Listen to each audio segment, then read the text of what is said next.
The Fourth Way by P.D. Ouspensky. Chapter 3. Question by Ouspensky. When you spoke about adjusting things, did you mean trying to make centers work better? What will guide them to this better working? Answer by Gurdjieff. All work on yourself. Self-study, self-knowledge, self-remembering. First we have to know the machine, and then we have to learn to control it. We have to readjust functions so that each does its own rightful work. Most of our activity consists of one center doing the work of another center. Our incapacity to reach our normal level lies in our inability to make our centers work rightly. Many inexplicable things we observe are due to wrong work of centers. Question. Does wrong work of centers mean interference with one another? Answer. There are two forms of wrong work of centers. Either they interfere, that is, one works instead of the other, or one takes energy from another. Sometimes centers have to work for each other. If for some reason one center stops working, the machine is so arranged that another center can continue its work for a time to avoid interruption. The original idea of such an arrangement is quite right, but in actual life it has become the cause of mental and physical disturbances, because one center cannot work properly for another, and in this state of identification, they like to do wrong work instead of their own work. It has become a kind of bad habit, and by mixing functions, the centers begin to mix energies, trying to get more potent energies for which they are not adapted. Question. I find it difficult to see instances of wrong work of centers. My only observation is that I often experience a sensation of unnecessary excitement. Answer. You can see examples when people become unnecessarily emotional in relation to things which would be better done without any emotion. Question. How can one stop this interference? Answer. Our functions are at present conditioned by our state of consciousness. There is a slight variation. We can be a little more conscious than we are, a little more, or much less. That affects functions. For if you are more awake, functions produce better results. If you are more asleep, they produce worse results. This we can observe. But as a principle, you must understand that functions and states of consciousness are independent of each other and exist by themselves. The state of consciousness affects functions, and increased consciousness will create new functions. Complete, real awakening will produce new functions which we do not have now. Question. The thing to aim at is a perfect adjustment of the four centers? Answer. Yes, this is the starting point. After a man can think about creating higher states of consciousness, about being conscious of himself, and then about being conscious of things outside himself, this will correspond to the working of higher centers. One center cannot be improved by itself. All must be improved, must come to normal working. You see, the human machine is a very cleverly made machine, and everything in it can be used for the same purpose. But the ordinary level of work of the centers is not fully coordinated. They live too independently, and at the same time they hinder one another and use one another's energy. Every center is adapted to work with a certain kind of energy, and it receives exactly what it needs, but all the centers steal from one another, and so a center that needs a higher kind of energy is reduced to working with a lower kind, or a center suited for working with a less potent energy receives a more potent, more explosive energy.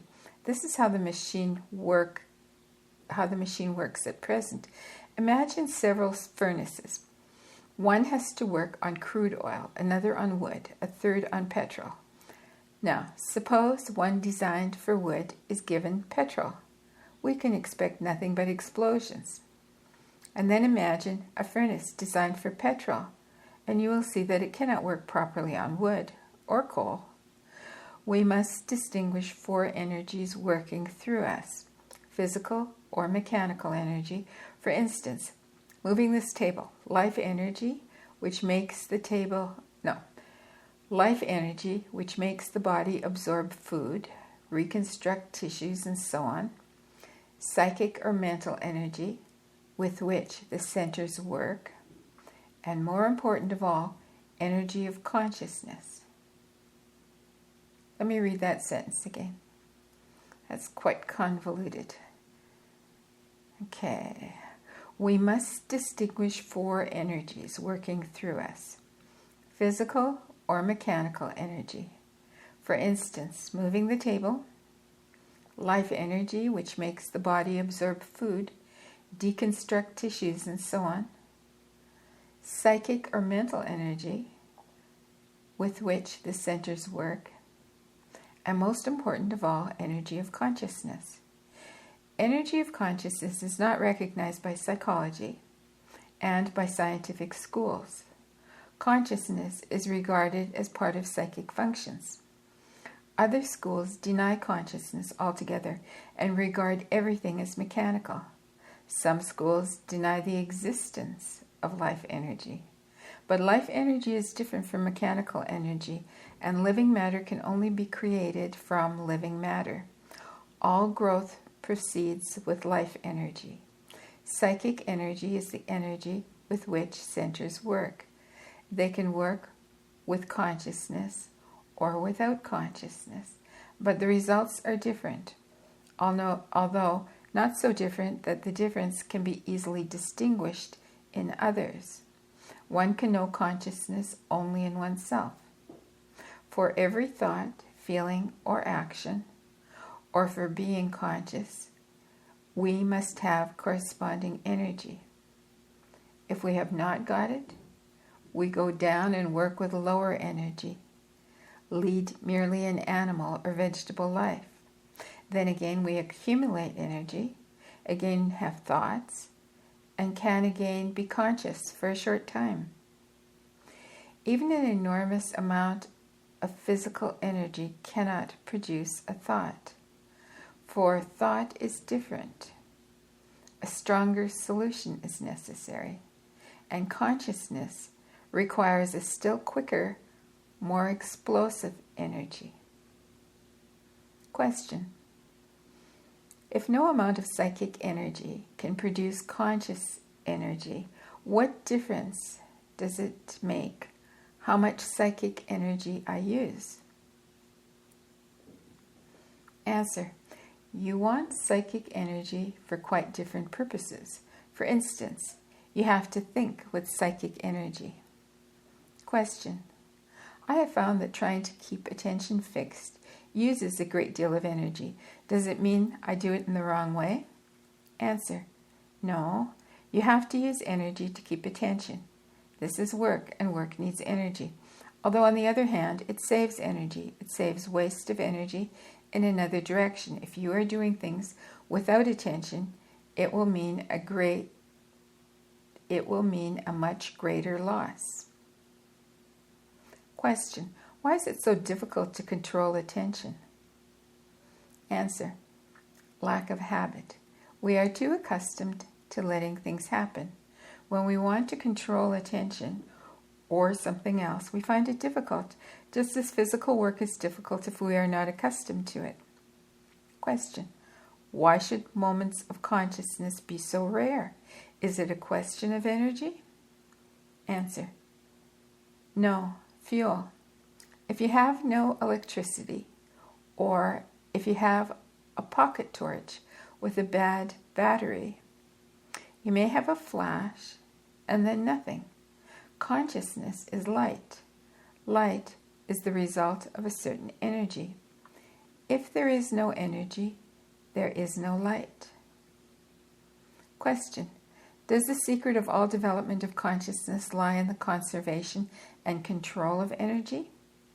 Answer: no, not all the secret, though conservation and increase of energy is very important, but in itself it is not enough. One has to know how to control it. Energy is the mechanical side of consciousness. We cannot begin with the idea of control. In order to control one small thing, we must know the whole machine. First, we have to stop waste of energy. Second, collect it by self-remembering. Then, adjust things. We cannot begin in any other way. Question: can energy be stored? Answer: yes, energy can be stored when you are able to store it. But the first question is not about storing, but about not wasting. We would have enough energy for everything that we want to do if we did not waste it on unnecessary things. For instance, the reason why we are so formatory is that we are too dull. We do not feel enough. We think we feel, but this is an illusion. And the reason why we feel so little is because we have no energy available for the emotional center. Leaks of energy were already spoken about, but the worst of it is expressing negative emotions. If you can stop the expression of negative emotions, you will save energy and you will never feel the lack of it. We can only hope to become conscious beings if we use in the right way the energy that is now used in the wrong way. The machine can produce enough energy, but you can waste it on being angry or irritated or something like that, and then very little remains. The normal organism produces quite enough energy, not only for all the centers, but also for storing. Production is all right, but expenditure is wrong. These leaks have to be studied, because with some kinds of leaks, it's not worth going on until they are stopped. For the more one accumulates energy, the more will leak out. It would be like pouring water into a sieve. Certain negative emotions produce precisely such leaks. In certain situations, some people go through a whole range of negative emotions so habitual that they do not even notice them. It may occupy only 5 minutes or 5 seconds, but it may be sufficient to spend all the energy their organism produced for 24 hours. I want particularly to draw your attention to this idea of negative emotion and the state of negative emotion. This is really the second important point. The first referred to consciousness, that we are not conscious and that we can become conscious. It is necessary to realize that there is not a single useful negative emotion, useful in any sense. Negative emotions are all a sign of weakness. Next, we must realize that we can struggle with them. They can be conquered and destroyed because there is no real center for them. If they had a real center, like instinctive emotions, there would be no chance. We would remain forever in the power of negative emotions. So, it is lucky for us that they have no real center. It is an artificial center that works, and this artificial center can be abolished. When this is done, you will feel much better for it. Even the realization that it is possible is very much.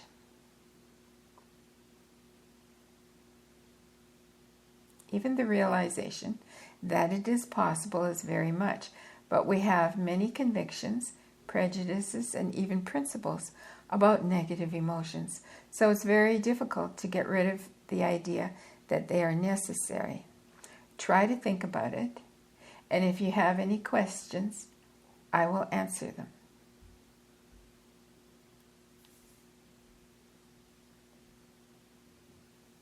Question: you said we had no positive emotions.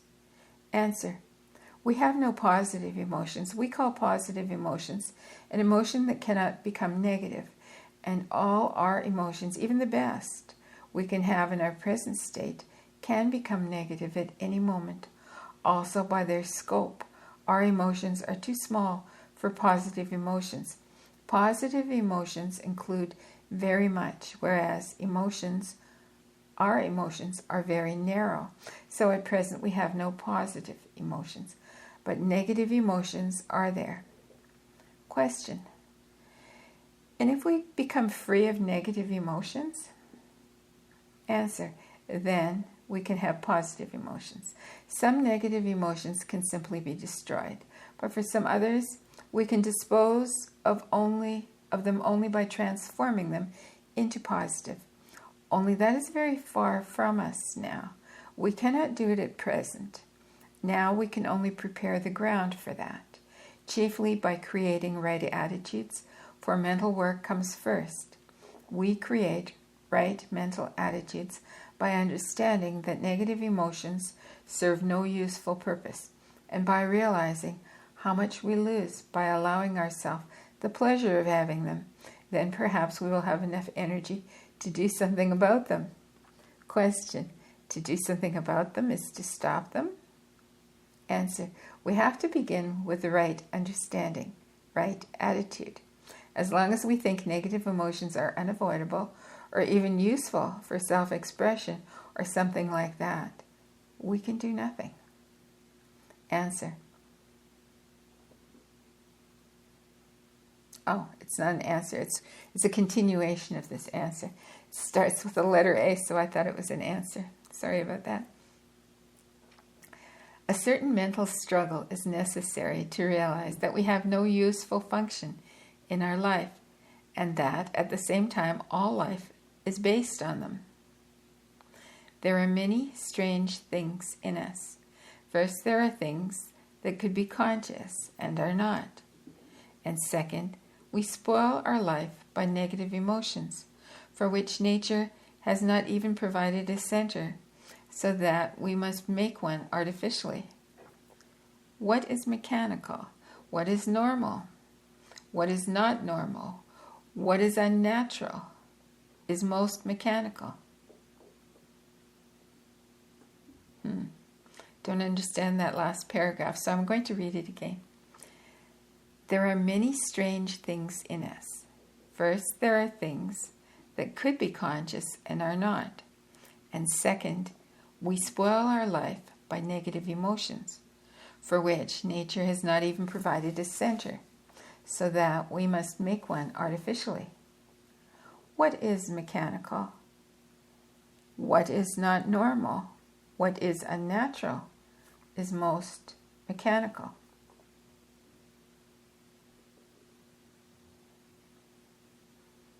What is not normal? What is unnatural is most mechanical. Wow, that requires some digestion, I would think. So I'm going to pause here and continue next time. Till soon.